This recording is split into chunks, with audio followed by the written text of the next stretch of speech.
Assalamualaikum warahmatullahi wabarakatuh. Alhamdulillahirabbil alamin. Wassalatu wassalamu ala asyrafil anbiya wal mursalin wa ala alihi washabbihi ajma'in.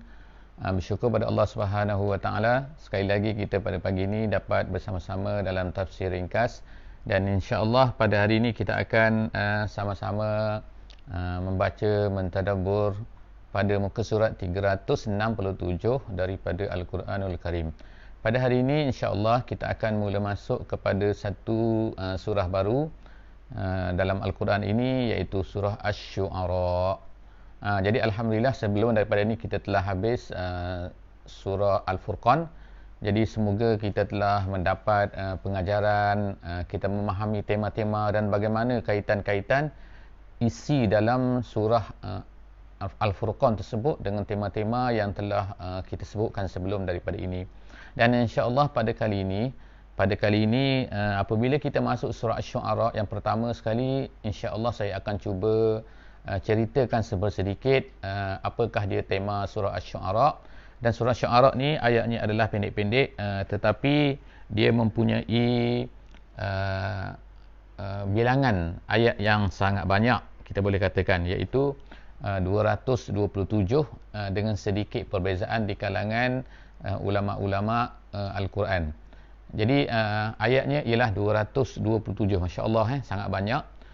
Dan surah ini adalah surah Makkiyah, iaitu surah yang diturunkan di Mekah, dan dikatakan menurut riwayat yang masyhurnya ialah turun selepas daripada surah Al-Waqi'ah, iaitu selepas daripada surah Al-Furqan, of course. Jadi sebagaimana kita tahu sebelum daripada ni, surah Al-Furqan adalah surah yang diturunkan pada penghujung ketika Nabi SAW berada di Mekah. Jadi iaitu sebelum daripada hijrah baginda Nabi SAW ke Madinah. Oleh kerana itulah maka bentuknya, suasananya ialah perlu kita fahamlah, iaitu suasana selepas daripada Nabi SAW pulang daripada Taif, dan dakwah Nabi pada ketika itu adalah bermula kepada orang-orang yang datang daripada luar Mekah. Maka begitu jugalah surah Asy-Syu'ara ini, dia mempunyai tema yang agak berbeza sedikit daripada surah sebelumnya, iaitu surah Asy-Syu'ara ini daripada namanya kita boleh faham namanya ialah Asy-Syu'ara. Asy-Syu'ara ni artinya lah para penyair. Jadi apakah dia tema? Sebagaimana yang disebutkan oleh beberapa orang ulama, dikatakan bahawa surah Asy-Syu'ara ini mempunyai tema al-i'lam. Al-i'lam ni artinya ialah pemberitahuan, penyebaran, penyampaian untuk masa, iaitu memberitahu mesej dakwah ini kepada seluruh manusia. Tetapi bagaimanakah kita akan dapat menyampaikan dakwah ini kepada seluruh manusia? Oleh kerana manusia ni pelbagai bentuk, rambut sama hitam, tapi ragam perasaan dan sebagainya adalah berbeza. Oleh kerana itu, cara untuk menyentuh manusia, iaitu untuk menyampaikan mesej kepada manusia ini mestilah berbeza, tidak boleh bergantung kepada satu cara sahaja. Tetapi ada cara-cara yang popular mengikut zaman, mengikut masa dan sebagainya. Sebagai contohnya ialah di zaman Nabi Musa alaihissalam, cara untuk menyampaikan mesej Islam ni, mesej dakwah ni ialah melalui sihir. Jadi Nabi Musa alaihissalam, sebagaimana yang akan kita baca dalam surah ini, menggunakan pelbagai teknik lah yang kita panggil sebagai sihir. Jadi perkara ini adalah lumrah pada masa tersebut, iaitu untuk menyampaikan mesej. Sebagaimana Firaun, dia menggunakan mesej sihir untuk mengatakan bahawa dia adalah Tuhan. Walaupun itu adalah tidak betul, tetapi manusia ramai yang boleh menerimanya. Begitu juga di zaman Nabi kita, Nabi Muhammad sallallahu alaihi wasallam, iaitu syair. Penggunaan syair sangat meluas. Jadi para penyair ni kita boleh anggap sebagai seperti jurnalism pada masa ni, jurnalis, iaitu orang-orang yang menyampaikan mesej melalui pelbagai cara. Kita pada masa sekarang terdapat pelbagai cara yang ada, seperti media lah, of course, iaitu sama ada media elektronik, sama ada media internet, sama ada dan pelbagai lagi bentuk-bentuk media bagaimana untuk menyampaikan mesej ini kepada masa. Jadi oleh kerana itulah maka surah Asy-Syu'ara ini sebenarnya ialah dia berkaitan dengan perkara tersebut. Jadi alhamdulillah sangat cantiklah kita dalam keadaan sekarang ni, kita pada masa keadaan PKPP ni, iaitu kita berada dalam keadaan di mana banyak benda yang biasanya kita boleh buat sebelum daripada ini kita tak boleh buat. Kenapa? Sebab pergerakan terhad, kita tak boleh berjumpa dengan orang dan sebagainya. Maka penggunaan media massa, medsos dan sebagainya adalah sangat-sangat pentinglah. Dan kita mesti mencari jalan. Kita tak nak bahawa mesej-mesej yang tidak betul ini disampaikan kepada manusia, mesej-mesej mengarut, mesej melalaikan, mesej yang, dan apatah lagi kalau mesej-mesej yang sesat memang banyak digunakan oleh masyarakat. Jadi oleh kerana itu, kita sebagai pendakwah, kita sebagai penyampai Islam, kita mesti mencari jalan. Dan insya-Allah saya rasa ada bagusnya PKPP ini sebenarnya dia banyak mengajar kita iaitu kita mula berinovasi, kita mula berkreatif dalam nak menyampaikan dakwah. Yang penting ada perasaan nak dakwah. Jadi insya-Allah surah Asy-Syu'ara ini ialah surah yang tepatlah kemungkinan yang kita boleh katakan pada keadaan kita sekarang ni, iaitu bagaimanakah untuk menyampaikan dakwah, menyampaikan mesej kepada seluruh manusia, seramai mungkin manusia dengan menggunakan media-media yang ada. Bismillahirrahmanirrahim. Surah ini sebagaimana saya sebut tadi adalah mengandungi 227 dan dia adalah Makkiyah. Tetapi terdapat ulama yang mengatakan bahawa ada beberapa ayat di dalam surah ini yang mana ianya adalah Madaniyah, iaitu 197. Ini pendapat ulama 197 dan juga 224 sehingga ke akhir surah ini dikatakan bahawa ianya adalah, ini menurut setengah pendapat ulama mengatakan ianya adalah Madaniyah. Tetapi oleh kerana majoriti ayat di dalam surah ini adalah Makkiyah, maka dikatakan bahawa surah ini adalah surah Makkiyah. Seterusnya topik tema surah ini saya telah ceritakan sebentar tadi, dan begitu juga tentang muqaddimah. Seterusnya kita akan baca sama-sama insya-Allah. Yang pertama sekali, surah ini dimulakan dengan Ta, Sin dan juga Mim.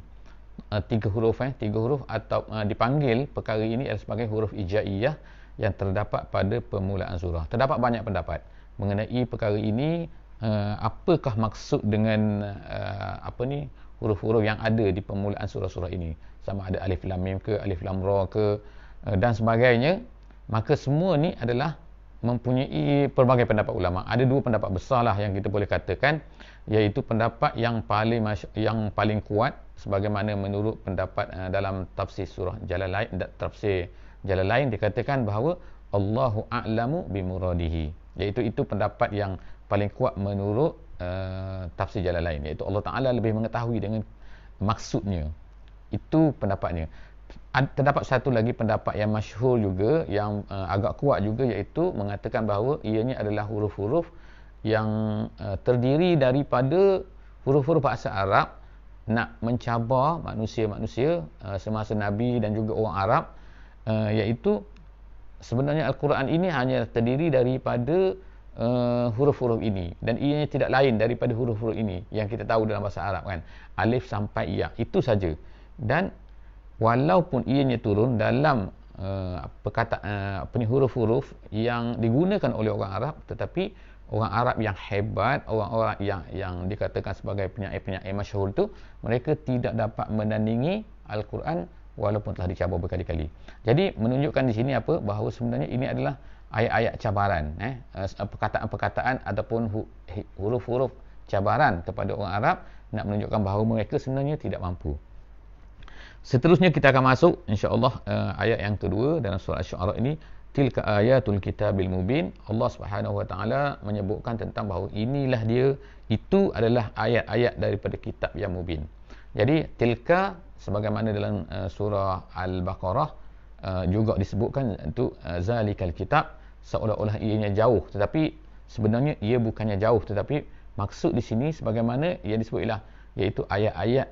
Menurut setengah pendapat ahli tafsir, dia kata tilka digunakan kerana dia nak menunjukkan kepada ayat-ayat yang turun sebelum daripada ni, iaitu banyak ayat-ayat yang turun sebelum ini. Kalau kita katakan kalaulah surah ini selepas daripada Taif, bererti bahawa dah 10 tahun ayat-ayat Al-Quran telah turun kepada Nabi. Jadi sebab itulah dia kata tilka, itu semua, iaitu ayat yang turun kepada Muhammad itu ayatul kitab, adalah ayat-ayat daripada Alkitab, iaitu Al-Quran.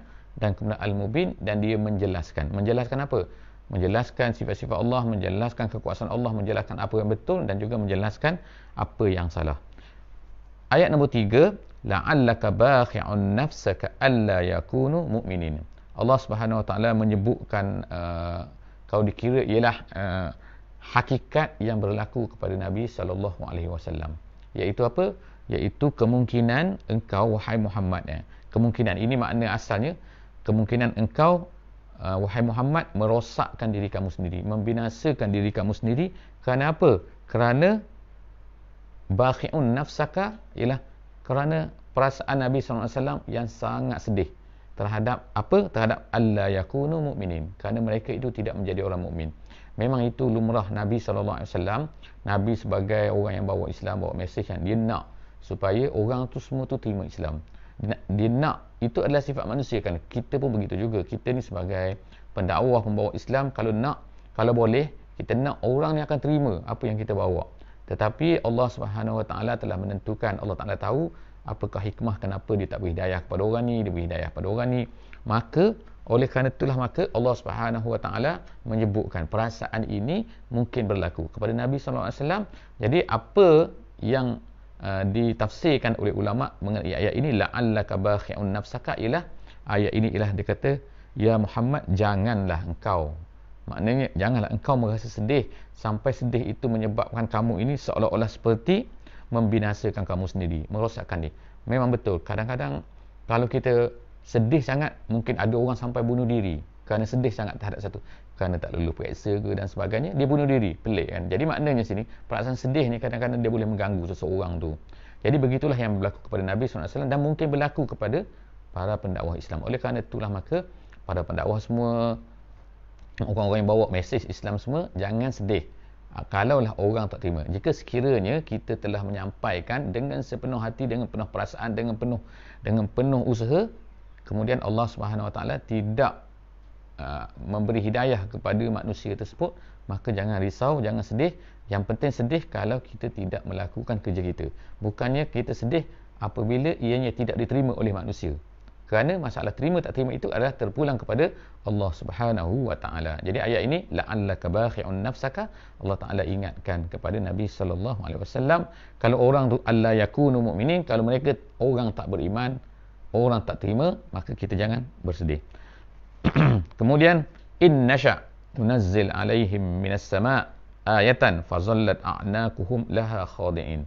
Ayat yang keempat ini ialah Allah Subhanahu Wa Taala, jaminan Allah Taala nak beritahu kepada kita semua, in nasha, kalau Allah Taala kehendaki, nunazzil alaihim minas sama', Allah Taala boleh turunkan daripada langit ayat, tanda.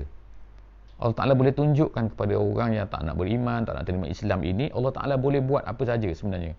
Menurunkan tanda, apakah yang dikatakan sebagai tanda tu? Iaitu apa-apa saja tanda ni.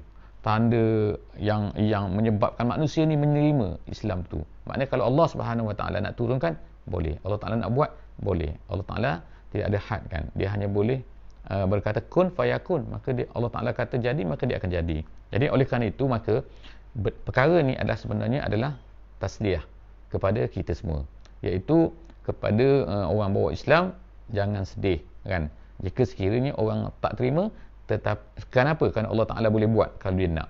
Nunazzil alaihim minas sama' ayatan fazallat a'naquhum laha khadi'in. Kalau Allah Ta'ala turunkan ayat tu, Allah Ta'ala turunkan tanda tu, Allah Ta'ala turunkan apa-apa bukti yang besar yang menyebabkan, Allah Ta'ala boleh menjadikan fazallat a'naquhum. A'naquhum ini leher dalam satu makna. Tetapi orang Arab menggunakan perkataan a'naq ini juga ialah untuk merefer kepada ketua-ketua kaum, orang-orang besar dalam kaum tu. Jadi Allah Ta'ala kalau kita tengok di Mekah ni, kenapa mereka ni tak terima Islam? Tak terima Islam kerana ketua-ketua Mekah ni, ketua-ketua Quraisy ni, mereka tak terima Islam. Jadi sebab itulah berlaku pertentangan di antara Muhammad dan juga ketua-ketua Quraisy. Jadi tiba-tiba ketua-ketua Quraisy ni tak nak terima Islam. Muhammad mengajak kepada Islam. Jadi mereka ni dilema. Sebab itulah mereka sebenarnya apabila ketua-ketua Quraisy ni dah kalah seperti dalam Fathu Mekah, maka orang ramai dengan mudah untuk menerima Islam. Jadi itulah pentingnya ketua dan kekuasaan. Jadi di sini ayat ni Allah Ta'ala sebut a'naquhum, dia boleh jadi ialah leher-leher mereka ini akan tunduk apabila, iaitu mereka sendiri akan tunduk kepada apabila ada tanda-tanda daripada Allah SWT tu, apabila ada petunjuk kekuasaan yang sungguh-sungguh daripada Allah. Allah Ta'ala boleh buat benda tu. Dan juga Allah Ta'ala boleh buat juga, iaitu tanda yang menyebabkan ketua-ketua tu akan tunduk kepada Allah Subhanahu Wa Ta'ala, menyebabkan orang ramai pun akan tunduk. Wa ma ya'tihim min zikrim minar rahman muhdatsin illa kanu anhu mu'ridin. Allah Ta'ala sebut, iaitu mereka ni sifat orang-orang kafir ni, sifat orang yang tak beriman ni, sifat orang yang tolak Islam. Apa dia? Kalau datang apa-apa saja, peringatan daripada Al-Quran, peringatan daripada Allah Subhanahu Wa Ta'ala, Allah Ta'ala sebut sini minar rahman, iaitu daripada rahman. Dia sebutkan sifat Allah yang maha pemurah, yang nak menunjukkan bahawa Allah Ta'ala sayang kepada makhluk ni. Allah Ta'ala sayang kepada manusia-manusia ni, tetapi manusia tetap juga ingkar. Muhdatsin artinya yang baru datang, iaitu maknanya kan setiap kali kalau baru datang lagi pun dia tak akan terima juga. Illa kanu anha mu'ridin, mereka tetap akan juga berpaling. Jadi nak ingatkan di sini ialah bahawa kalau kita bawa Islam, kalau orang tak terima, orang mu'ridin, itu adalah satu lumrah kan, satu perkara yang biasa. Jangan sedih dan sebagainya, tetapi kena berusaha dengan sehebat mungkin. Ayat yang ke-6, faqad kazzabu fasayatihim amba'u ma kanu bihi yastahzi'un. Allah Ta'ala kata mereka telah mendustakan Al-Quran itu. Fasayatihim amba'u ma kanu bihi yastahzi'un, akan datang nanti apa dia, iaitu apa yang mereka ejek-ejekkan tu. Berita apa itu? Itu azab Allah Subhanahu Wa Ta'ala akan datang kepada mereka. Sebab sekarang ni mereka pemain-main kan, mana dia tak datang pun nanti Allah Ta'ala kata akan datang. Tapi bila dah datang tu tak boleh lari lagi kan. Awalam yarau ilal ardi kam ambatna fiha min kulli zawjin karim. Allah Ta'ala bawa ke bumi nak minta supaya kita ni tengok apa yang dipanggil sebagai ayat takwiniyah. Ini adalah ayat takwiniyah, iaitu ayat-ayat kejadian. Dia ada ayat tanziliyah, itu ayat yang turun daripada Allah SWT, itu ayat Quran tu. Kemudian ada ayat takwiniyah, iaitu ayat yang berlaku di depan mata kita, ataupun dipanggil juga oleh setengah ulama sebagai ayatul manzurah, ayat-ayat yang boleh dilihat. Jadi dalam ayat ini Allah Ta'ala menyuruh kita melihat awalam yarau, tidakkah mereka melihat ilal ardi, ke bumi, kam ambatna, kami telah tumbuh, berapa banyak kami telah tumbuhkan, fiha, pada bumi ini, min kulli zaujin karim, daripada tanaman-tanaman yang mulia. Zaujin sini ada yang ertikan dengan kata bahawa pokok-pokok ini ada jantan, ada betina dan sebagainya. Zaujin ini ertinya adalah pasangan kan. Tetapi ramai ulama-ulama tafsir mengatakan ialah kulli zaujin karim ni nak menunjukkan kepada keindahan, iaitu pokok-pokok, tanaman-tanaman yang banyak sangat dan sangat indah. Kemudian Allah Ta'ala dalam ayat yang ke-8 mengatakan inna fi zalika laayah, semua itu adalah tanda. Baru satu perkara disebutkan kat sini, tetapi dalam ayat yang lain banyak lagi yang Allah Ta'ala sebut wa ma kana aktsaruhum mu'minin, tapi ramai di kalangan mereka ni tidak beriman. Wa ma kana aktsaruhum, ramai daripada mereka mukminin, beriman dengan apa yang dibawa oleh Nabi sallallahu alaihi wasallam. Wa inna rabbaka lahuwal azizur rahim, dan sesungguhnya Tuhan kamu, wa inna rabbaka lahuwa, sesungguhnya dia itu adalah aziz dan juga rahim, maha perkasa dan juga maha penyayang. Wa iznada rabbuka, sekarang dalam ayat yang ke-10 Allah Subhanahu Wa Ta'ala berpindah membawa kita kepada salah satu daripada cerita yang berlaku. Jadi apa yang suatu benda yang kita boleh faham, kita boleh tengok berdasarkan kepada ayat-ayat Al-Quran yang banyak ni, ialah Allah Subhanahu Wa Ta'ala banyak menceritakan nabi-nabi dan juga kisah-kisah terdahulu di dalam pelbagai surah. Jadi setiap surah tu ada cerita ni, kadang-kadang ada cerita ni, sebagaimana kisah Nabi Musa AS banyak disebutkan dalam Al-Quran, tetapi di surah-surah yang berbeza dan dalam bentuk-bentuk yang berbeza. Iaitu biasanya ialah apa yang dapat kita lihat, Allah Ta'ala bila menceritakan kisah seorang Nabi di dalam surah ini, dia ada kaitannya dengan tema surah itu. Seperti cerita Nabi Musa di dalam surah Al-Baqarah, so dia ada kesesuaiannya dengan tema yang dibawa di dalam surah Al-Baqarah, dan begitulah seterusnya. Kisah-kisah Nabi-Nabi ini kebanyakannya adalah yang kita boleh nampak ialah bersesuaian, ada kaitannya dengan tema di dalam surah tersebut. Jadi surah ini, surah Asy-Syu'ara, surah apa? Surah I'lam saya sebut tadi, iaitu surah menyampaikan dalam pelbagai bentuk kepada manusia. Jadi dalam surah ini terdapat sekarang kita akan lihat surah Nabi Musa alaihi salam, kisah Nabi Musa alaihi salam. Jadi apakah yang diceritakan tentang kisah Nabi Musa ni? Kita akan tengok sama-sama insya-Allah. Allah Taala memulakan dengan wa iznada rabbuka Musa anitil qaumaz zalimin. Wahai, ketika kami bercakap, berkata, menyeru Nabi Musa alaihi salam. Peristiwa ini ditafsirkan oleh ulama ialah ketika di Tur Saina, iaitu di padang pasir Saina tu, ketika dalam perjalanan Nabi Musa ini nak balik ke Mesir daripada tempat dia lari, iaitu di tempat Nabi Syuaib alaihi salam. Ketika Tuhan kamu berkata, menyeru Nabi Musa, Rabbuka Musa anitil qaumaz zalimin. Allah Taala kata, kamu hendaklah pergi mendatangi kaum yang zalim. Maknanya sekarang Nabi Musa dalam plan dia ialah asalnya ialah nak kembali ke negeri Mesir ni adalah nak berjumpa dengan family dia, nak jumpa dengan ayah angkat dia iaitu Firaun. Jadi maknanya dalam plan ni ialah planning keluarga. Bukannya planning balik kampung ni, bukannya planning nak pergi buat kerja apa-apa kan. Tetapi tiba-tiba Allah Subhanahu Wa Taala berhentikan dia di tengah-tengah padang pasir dan kemudian berkata kepada dia, iaitu apa? Allah Taala terus menyampaikan mesej dia di dalam surah ini, anitil qaumaz zalimin. Sekarang kamu kena pergi. Sekarang kamu kena pergi ke mana? Pergi kepada satu kaum yang zalim. Siapa? Of course lah Firaun kan.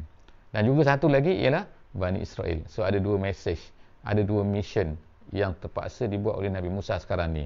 Jadi nampak tak? Dah terbalik dah sekarang ni. Plan nak buat lain, sekarang nak ada mesej lain. Tetapi Nabi Musa alaihi salam, masya-Allah kan, dia telah menerima apa yang disuruh oleh Allah Subhanahu Wa Taala tu, dan sekarang ni dalam pemikiran dia dah berbeza. Iaitu sekarang bukan balik kampung, tetapi sekarang ni adalah pergi untuk berdakwah. Kaum Firaun. Allah Taala kata dalam ayat yang ke-11 ni, kaum Firaun. Siapa kaum yang zalim itu? Iaitu kaum Firaun. Ala yattaqun. Tidakkah mereka ini mahu bertakwa? Nampak? Jadi dalam surah ini terus diceritakan mesej, iaitu mesej apakah kerja Nabi Musa alaihi salam. Kemudian Nabi Musa berkata, qala rabbi inni akhafu an yukazzibun. Nabi Musa menceritakan perasaan dalam diri dia, iaitu aku takut. Inni akhafu, wahai Tuhan, aku takut an yukazzibun, mereka ini mendustai. Mereka akan kata kepada aku bahawa apa yang aku bawa ni adalah penipu. Aku ni adalah penipu, dan apa yang aku bawa ni adalah satu benda yang tipu. Jadi itu aku takut. Jadi perasaan ini sebenarnya adalah satu perasaan yang lumrah yang ada pada manusia. Dan Nabi Musa adalah sebagai manusia, dia ada perasaan tu. Jadi dia ceritakan kepada Allah Subhanahu Wa Taala perasaan tersebut. Kemudian wayadhiqu sadri. Perkara yang kedua yang aku tak rasa tak boleh ni ialah apa? Wayadhiqu sadri. Ini bukan menunjukkan bahawa Nabi Musa ni tak nak, tapi Nabi Musa menceritakan apa yang ada dalam hati dia. Perkara kedua yang diceritakan ialah wayadhiqu sadri. Aku rasa sempit dada. Kemudian yang ketiga, wala yantaliq lisani. Dan aku tak boleh, aku rasa tak mampu nak bercakap. Aku takut nanti apa yang aku cakap ni tak sampai mesej. Aku nak sampai benda ni, tapi tengok-tengok cerita sampai benda ni kan. Perkara tu biasalah kan pada kita kan, iaitu kemampuan untuk berbicara. Jadi alhamdulillah pada sekarang ni kan manusia telah buat kajian sehingga ada macam-macam kan. Nak buat presentation, ni ada kan, nak buat gini, ada nak bercakap, nak menyampaikan mesej bagaimana dan sebagainya kan. Dan kajian-kajian manusia ni kita kena ambil manfaatkan lah. Kita kena belajar kan, iaitu bagaimana untuk mempengaruhi manusia, how to talk to the people kan, untuk sampai supaya mesej ni bukan hanya bercakap, tapi untuk bagaimana menjadikan mesej yang kita nak sampai ni sampai ke pada manusia, boleh menarik mereka ke, bercakap dengan gaya tertentu ke, dan sebagainya, menggunakan media-media tertentu ke. Jadi ini adalah perkara ketiga yang Nabi Musa AS takut cerita kepada Allah Subhanahu Wa Taala, iaitu wala yantaliqu lisani. Lidah aku ni kelu, tak boleh nak keluar, tak boleh nak sampai. Jadi dia pun cadangkan kepada Allah Subhanahu Wa Taala. Dia cadang Allah Taala Maha tahu, of course. Tetapi ni perasaan dia. Dia kata, ya Allah, boleh tak fa'arsil ila Harun? Boleh tak beri juga wahyu ni kepada Nabi Harun supaya aku ni ada kawan? Sebab apa? Sebab di dalam tempat yang lain kan, dia akan sebutkan bahawa Nabi Harun ni lebih petah lidahnya. Jadi adalah kisah-kisah yang menceritakan tentang bahawa Nabi Musa ni api dan sebagainya, dia menyebabkan lidah ni tak berapa ni kan. Kemudian tetapi Nabi Musa ni memang masyhur dengan kekuatan dia kuat dan sebagainya, dan Nabi Harun ni lemah lembut dan sebagainya, sebagaimana kita tengok dalam surah-surah yang lain. Seterusnya, walahum alayya zambun fa akhafu an yaqtulun. Nabi Musa cerita lagi rasa takut dia, masalah dia kepada Allah Subhanahu Wa Taala, iaitu apa? Dia pernah membunuh salah seorang daripada orang Firaun, iaitu Kibti kan, bangsa Kibti. Jadi dia kata walahum alayya zambun, bagi mereka ke atasku ada dosa. Dosa tu ialah sebab dia bunuh tadi lah sebelum dia bunuh. Fa akhafu an yaqtulun, aku takut aku ni akan, mereka ni akan membunuh aku. Sebab apa? Nak kisos kat atas aku lah. Nak bunuh balas atas aku. Sebab apa? Aku telah membunuh salah seorang daripada mereka. Qala, jadi Allah Ta'ala berkata kepada Nabi Musa, wahai Musa, kalla, sekali-kali tidak. Fazahba bi ayatina, kamu pergi. Benda-benda tu, perkara-perkara tu, masalah-masalah yang kamu tu, aku akan uruskan. Aku akan selesaikan. Jadi permintaan Nabi Musa AS kepada Allah Subhanahu Wa Taala supaya diutuskan juga kepada Nabi Harun, disambut oleh Allah SWT. Allah Ta'ala mustajabkan dia. Jadi sebab itulah Allah SWT berkata kat sini, fazahaba, kamu berdua pergi. Sekarang maknanya kisah ni dipendekkan lah. Bila sebut fazahaba dua tu, maksudnya ialah Musa dan juga Harun. Telah, maknanya permintaan itulah diterima. Bi ayatina, jadi pergi sekarang kamu membawa ayat-ayat aku. Inna ma'akum mustami'un, dan aku ini bersama dengan kamu. Iaitu apa? Inna, aku, Allah SWT kata, ma'akum, bersama dengan kamu semua, mustami'un, mendengar. Jadi jangan risau. Allah Ta'ala ni ada bersama ni. Maknanya taklah, maknanya Allah Ta'ala tak tahu apa yang akan berlaku pada kamu. Maknanya pergi lepas, kemudian kamu akan pergi, Allah Ta'ala tak, Allah Ta'ala tahu, Allah Ta'ala tengok. Jadi kenapa kamu harus takut sepatutnya? Maka begitulah juga kita pada hari ini, sepatutnya kita tak takut. Sebab apa? Sebab kita yakin kan Allah Subhanahu Wa Ta'ala tahu apa yang berlaku kepada kita, apa yang sedang kita buat, Allah Ta'ala semua tahu. Jadi jangan takut. Fa'tiya fir'auna faqula inna rasulu rabbil alamin. Hendaklah kamu pergi kepada Fir'aun dan kata kepada dia, inna rasulu rabbil alamin. Kami ini adalah rasul kepada Tuhan sekalian alam. Sebab Fir'aun mengaku dia ni Tuhan. Jadi kemudian Allah Subhanahu Wa Taala memerintahkan kepada Nabi Musa, berkata apa? An arsil ma'ana bani Israel. Yang pertama, kamu kena beriman. Kemudian yang kedua, kamu kena lepaskan. Lepaskan siapa? Iaitu Bani Israel. Sebab apa? Bani Israel ni ada mission dia, yang dia kena pergi ke Palestin. Ada kerja dia kena buat kat sana, iaitu membina Islam di sana. Jadi kena lepaskan dia, jangan perhambakan dia. Dia ni dulu sebenarnya datang ni iaitu bersama dengan Nabi Yusuf AS kan. Sebab Bani Israel ni adalah anak-anak Nabi Yaqub AS. Kemudian dia pergi ke Mesir, tinggal di Mesir, kemudian diperhambakan oleh Fir'aun. Jadi sekarang ni lepaskan dia, jangan perhambakan dia lagi. An arsil ma'na. Jadi sekarang aku nak bawa dia pergi. Kamu beriman dan kemudian aku nak bawa dia pergi. Tetapi apa kata Fir'aun? Qala alam nurabbika fina walidan. Sekarang ni Fir'aun telah berkata kepada Musa. Dia kata pula. Sekarang dia gunakan yang pertama sekali ialah psikologi. Kita boleh katakan kat sini. Iaitu apa? Psikologi yang menjadikan seseorang itu akan lemah lunglai lah, kita katakan tau. Bila dengar satu-satu benda ni. Jadi ini adalah yang kita katakan sebagai teknik-teknik yang ada di dalam dakwah. Jadi teknik ini digunakan oleh Fir'aun. Fir'aun kata apa kepada Musa? Dia kata, qala alam nurabbika fina walidan. Bukankah kami dulu telah jaga kamu daripada kecil lagi? Kamu ni membesar. Dikatakan bahawa sehingga umur dia 30 tahun. Daripada baby, daripada jumpa dalam kotak tu, sehinggalah kepada dia besar, sehinggalah dia bunuh tu, orang kemudian lari, iaitu 30 tahun. Kami jaga kamu 30 tahun. Ini perasaan, main emosi lah kan.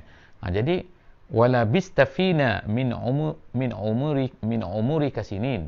Dan kemudian kamu ni duduk bersama dengan kami sampai bertahun-tahun.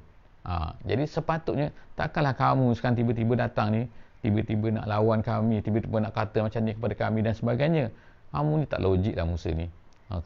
Kamu anak-anak kami. Jadi wa fa'alta fa'alataka allati fa'alta wa anta minal kafirin. Kemudian ni Fir'aun kata lagi kepada Musa. Dia kata psikologi lagi kan. Dia kata, dan kemudian lepas tu kamu buat apa yang kamu buat. kamu buat apa yang kamu buat itu ialah iaitu membunuh tu.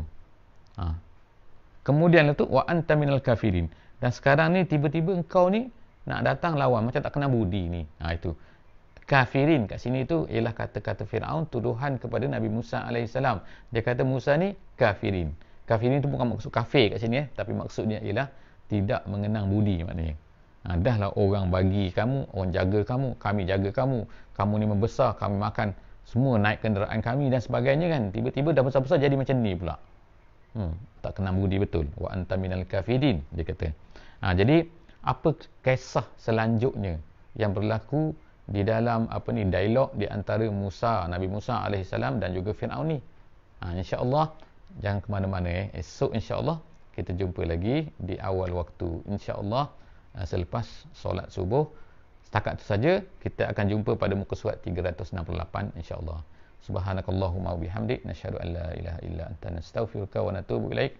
Bismillahirrahmanirrahim. Wal 'asri innal insana lafi khusr illa allazina amanu wa 'amilus solihat wa tawasaw bil haqq wa tawasaw bis sabr. Assalamualaikum warahmatullahi wabarakatuh.